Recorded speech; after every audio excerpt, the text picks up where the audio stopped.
Hi friends, ఈరోజు మనం east Godavari జిల్లా తునిపట్నానికి సమీపాన ఉన్నటువంటి తలుపులమ్మ తల్లి దేవస్థానానికి వెళ్తున్నాం. అయితే ఇది తేగకొండకు దారకొండ అనే రెండు గిరుల మధ్య 200 అడుగుల ఎత్తులో వెలిసిన తల్లే మనకి ఈ తలుపులమ్మ తల్లి. ఇప్పుడు ముందుగా మనం తుని నుంచి వచ్చినప్పుడు మనకి రైట్ సైడ్ ఈ ముఖద్వారం కనిపిస్తుంది. ఇక్కడి నుంచి 3 కిలోమీటర్ల దూరంలో మనకి తలుపులమ్మ తల్లి వారి దేవస్థానం వస్తుంది. పదండి వెళ్దాం. అయితే ఈ తల్లి విశిష్టత గురించి తెలుసుకుంటే, కృతయుగంలో ఈ ప్రాంతానికి అగత్య మహారాజు అనే రాజు సంధ్యావందనం కోసం ఈ ప్రాంతానికి చేరుకోగా అక్కడ నీటి జాడు కానరాలేదు. దీంతో జగన్మాతను ప్రార్థించగా కొండపైన పాతాళగంగ పొందింది. సంధ్యావందనం పూర్తి చేసుకున్న అగత్యుడు ఈ ప్రాంతంలోనే కొలువై ఉండాలని అమ్మవారిని కోరగా అమ్మవారు అభ్యర్థన మేరకు ఇక్కడే ఉండి భక్తులకి కటాక్షిస్తున్నారు. అయితే చూసారా, ముందు మనకి ఎంట్రన్స్లో ఈ బోర్డు కనిపిస్తుంది. ఈ బోర్డు ఏంటంటే మనకి ఎంట్రీ టికెట్ యొక్క డీటెయిల్స్ ఉంటాయి. చిన్న కారు అయితే 50 రూపాయలు, పెద్ద కారు అయితే 75 రూపాయలు ఉంటుంది. బైక్ అయితే 15 రూపాయలు తీసుకుంటారు. ఇక్కడ మనం టికెట్స్ కలెక్ట్ చేసుకొని మనం లోపలికి వెళ్ళాలి. క్రౌడ్ టైంలో అయితే మాత్రం కొంచెం రద్దీగా ఉంటుంది. చూసారా, మనకి left and right side cottages ఉంటాయి. ఏసీ అండ్ నాన్ ఏసీ ఉంటాయి. ఇక్కడ ఎవరైనా వంటలు వండుకోవడానికి అది వచ్చిన వాళ్ళు అయితే మాత్రం ఈ కాటేజెస్ తీసుకుంటారు చాలా వరకు. లేకపోతే చాలా వరకు ఎక్కువగా పిక్నిక్ వచ్చే వాళ్ళు అయితే మాత్రం ఈ విధంగా వండడానికి మనకి చాలామంది వస్తూ ఉంటారు. ఎవరైనా ఇష్టం ఉంటే వీళ్ళ చేత వండించుకుంటారు చాలా వరకు. మనం గుడికి వెళ్ళి వచ్చేసరికి వాళ్ళు అంతా వంట అది రెడీ చేసి పెడతారు. చూసారా, మ్యాక్సిమం కొండ మీదకి నడిచి వెళ్తారు. ఆ స్ట్రైట్గా వెళ్తే మనకి నడకదారి ఉంటుంది, మెట్లు మార్గం ఉంటుంది. ఇలా మనకి లెఫ్ట్లో వెళ్తే మన బండి పైకి తీసుకెళ్ళిపోవచ్చు. మన కారు పైన పార్క్ చేసి మనం కూడా అక్కడి నుంచి మెట్ల మార్గంలో వెళ్దాం. ముందుగా ఏంటంటే ఇక్కడ కింద కార్ పార్క్ చేయొచ్చు, లేకపోతే పై వరకు కూడా కారు తీసుకెళ్ళిపోవచ్చు. నేనైతే కారు పైకి తీసుకెళ్ళలేదు, ఎందుకంటే నడకదారి మార్గం కూడా ఈ వెహికల్స్ వెళ్ళే దారిలోంచే పెట్టారు. ఎందుకంటే మెట్ల మార్గం అనేది ప్రజెంట్ అండర్ కన్స్ట్రక్షన్లో ఉంది.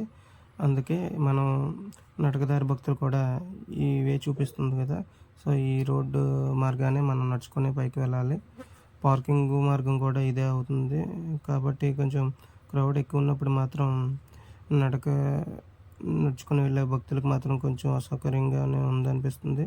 ఎందుకంటే వెహికల్స్ ఒక పక్క వస్తూ ఉంటాయి. సో చిన్నపిల్లలతో వెళ్ళేవారు మాత్రం కొంచెం జాగ్రత్తగానే వెళ్ళాలి. ఎందుకంటే ఒక్కసారిగానే వెహికల్స్ వచ్చేస్తూ ఉంటాయి. సో అది చూసుకోండి. చూసారా, మా వైఫ్ వీరాజు కూడా నడుచుకొని వెళ్తున్నారు పైకి. నెక్స్ట్ వచ్చేసి పైన పార్కింగ్ స్పేస్ అయితే చాలానే ఉంది. భక్తులు దర్శనం అయిన అనంతరం కూడా ఈ వేలోనే కిందకి రావాలి, ఎందుకంటే అక్కడ మెట్ల మార్గం క్లోజ్లో ఉంది కాబట్టి. చూసారా, పార్కింగ్ వెహికల్స్ ఇక్కడ పార్క్ చేసుకోవచ్చు. ఇదంతా పార్కింగ్ స్పేస్. భక్తులు కూడా ఇలానే రావాలి, ఎంట్రీ అవుతారు. వీఐపీ అయితేనే లోపలికి ఎంట్రీ ఇస్తారు కార్స్కి, లేకపోతే నార్మల్ అయితే బయటనే ఉంచేయాలి.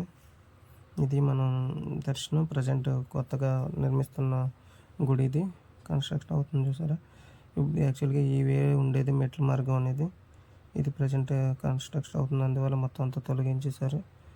నెక్స్ట్ వచ్చేసి మనం గుడి దగ్గరికి వచ్చేటప్పుడు చెప్పుల కోసం అనేది ప్రతి గుడి దగ్గర స్టాండ్ పెడతారు, కానీ ఎక్కడ పడితే అక్కడ మనం వదిలేస్తుంటాం. మ్యాక్సిమం చెప్పుల స్టాండ్ ఎక్కడని అడిగి తెలుసుకొని అక్కడ పెడితే కొంచెం బాగుంటుంది, డిసిప్లిన్గా ఉంటుంది. మనం మెట్ల మార్గంలో వచ్చినప్పుడు చూస్తూనే ఉంటాం, ఎక్కడ పడితే అక్కడ చెప్పులు పడేస్తూ ఉంటారు. అలా కాకుండా ఇలాంటి చెప్పుల స్టాండ్లో పెట్టుకుంటే చాలా మంచిది. ఇది కూడా ఉచితంగానే మనకి అందుబాటులోకి ఉంచారు. చూసారా, కన్స్ట్రక్షన్ అవుతున్న టెంపుల్ ఇది. చాలా బాగుంది. నాకు తెలిసి ఇంకొక 1 ఇయర్ టైం పడుతుంది మొత్తం పూర్తయ్యేసరికి. నెక్స్ట్ వచ్చేసి మనం ఫస్ట్ ఫ్లోర్లోకి వెళ్ళేసరికి ఇక్కడ మనకి బుకింగ్ కౌంటర్ ఉంటుంది. Tickets 20 rupees, 50 rupees, 100 rupees charge చేస్తారు. ఫ్రీ దర్శనం కూడా అవైలబుల్లో ఉంది. చాలామంది ఫ్రీ దర్శనంకి వెళ్ళిపోతారు ఖాళీగా ఉన్న సమయాల్లో. ఇప్పుడు కొంతవరకు భక్తులు ఉన్న మనం 20 రూపీస్ టికెట్ తీసుకున్నాం. నెక్స్ట్ వచ్చేసి ఈ టికెట్ తీసుకున్నాక చూసారా, అక్కడ మనకి దర్శనం పూర్తయినాక కిందకు వచ్చే భక్తులు కూడా ఈ వేలోనే రావాలి. టికెట్స్ తీసుకున్న అనంతరం మనకి ఇక్కడే కైలాస గణపతి అని దేవస్థానం ఉంటుంది. అందులో గణపతిని దర్శనం చేసుకున్నాక మనం తల్లి దర్శనానికి వెళ్తాం. అయితే ఇదే మనకి కైలాస గణపతి దేవాలయం. చూసారు, భక్తులందరూ కూడా వచ్చి దర్శనం చేసుకుంటున్నారు.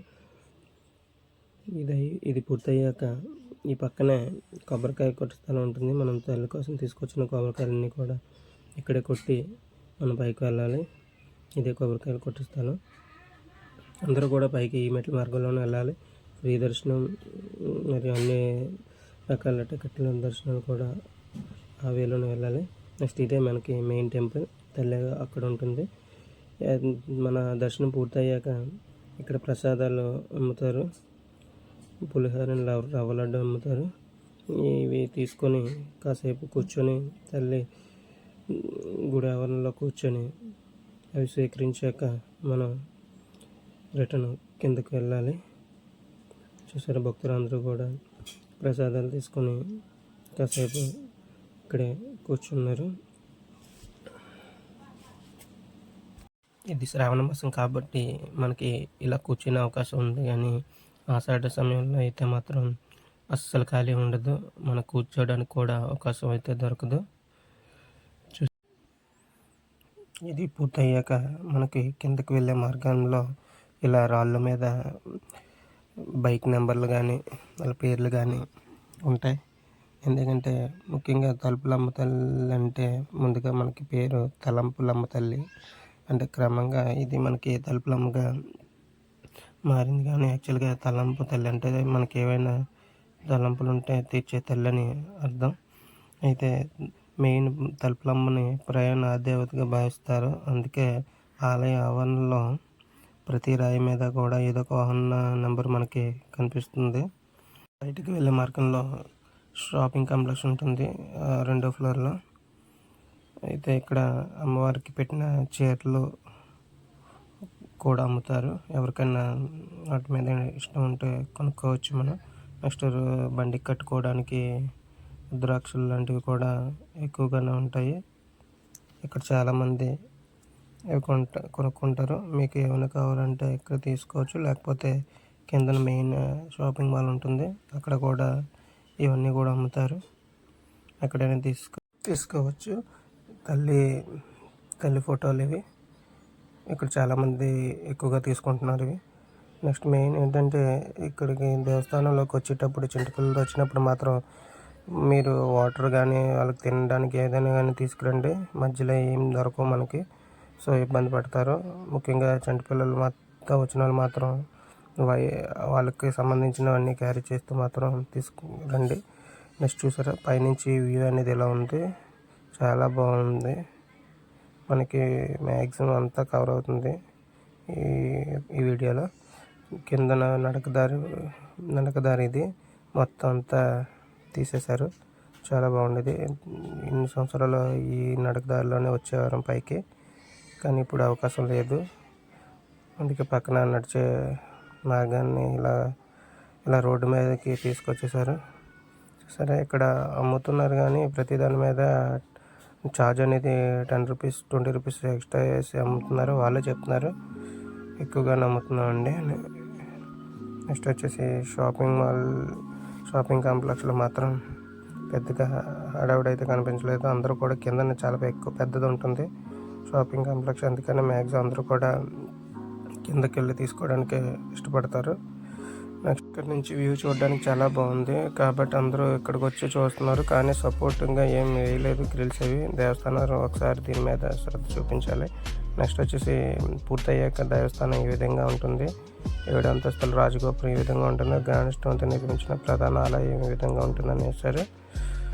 అయితే మాత్రం ఇది కంప్లీట్ అయితే మాత్రం చాలా చాలా బాగుంటుంది దేవస్థానం.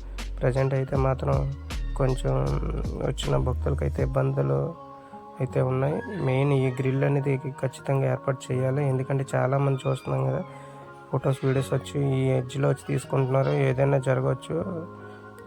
సో దేవస్థానం వారు ఈ ఏరియాలో మాత్రం గ్రిల్ ఏర్పాటు చేయాలి. అండ్ ఇంకోటి ఏంటంటే మనకి దేవస్థానానికి వెళ్ళే దారిలో చిన్నపిల్లలతో బైక్ చాటింగ్ చేయించడం మనం చూస్తున్నాం. నేను చూశాను, ఇద్దరు ముగ్గురు పిల్లలు మనకు వెళ్ళే మెట్ల మార్గంలో ఉన్నారు. దేవస్థానం వాళ్ళు వీళ్ళ మీద ఎందువల్ల చర్యలు తీసుకోవట్లేదో తెలియట్లేదు. వాళ్ళ మీద తీసుకొని చైల్డ్ కేర్లోకి అప్పచెప్పాలని మా భక్తుల విన్నపం. నెక్స్ట్ వచ్చేసి మనకి నడకదారి వెళ్ళే టైం ఒకప్పుడు ఈ వేలోనే వెళ్ళేవారు. అయితే ఈ తాటాకి బందుల మధ్య నుంచి వెళ్తే ఆ థ్రిల్ చాలా బాగుండేది. కానీ ఇప్పుడు ప్రజెంట్ కన్స్ట్రక్షన్లో ఉండడం వల్ల ఈ వే అనేది క్లోజ్ చేసేసారు. అయితే చెప్పాను కదా, షాపింగ్ కాంప్లెక్స్ ఉంటుందని ఎక్కువ, ఇదే చాలా ఎక్కువ ఉంటుంది. చిన్నపిల్లలు చాలా ఎంజాయ్ చేసే గేమ్స్ కూడా లోపల ఉంటాయి. యాక్చువల్గా మీకు ముందుగా చెప్పలేదు, ఈ వెనకే క్యాష్ కన్సాల్ కూడా ఉంటుంది. ఎవరైనా తల్లైనాలు సరిపించాలంటే ఈ వెనకే ఉంటుంది. ఆ పక్కన స్నానాలు గదులు కూడా ఉంటాయి. అది పూర్తయ్యాక నడకదారి మార్గంలో వెళ్ళేవారు. కానీ ఇప్పుడు ఇది అవి చేసుకొని వెనక్కి వచ్చి ఇలా రోడ్డు మార్గంలోనే వెళ్ళాలి. అందువల్ల మీకు ముందుగానే అయితే చూపించలేకపోయాను. నెక్స్ట్ చూసారా షాపింగ్ కాంప్లెక్స్ ఎంత పెద్దగా ఉందో. ఇది మీ షాపింగ్ ముగించుకున్న అనంతరం బయటకు వస్తే ప్రసాదం కౌంటర్ ఉంటుంది. అక్కడ తల్లి ప్రసాదం అమ్ముతారు, అది మనం తీసుకోవచ్చు. ఇదే ప్రసాదం కౌంటర్. చాలా కౌంటర్స్ ఉంటాయి ఇక్కడ.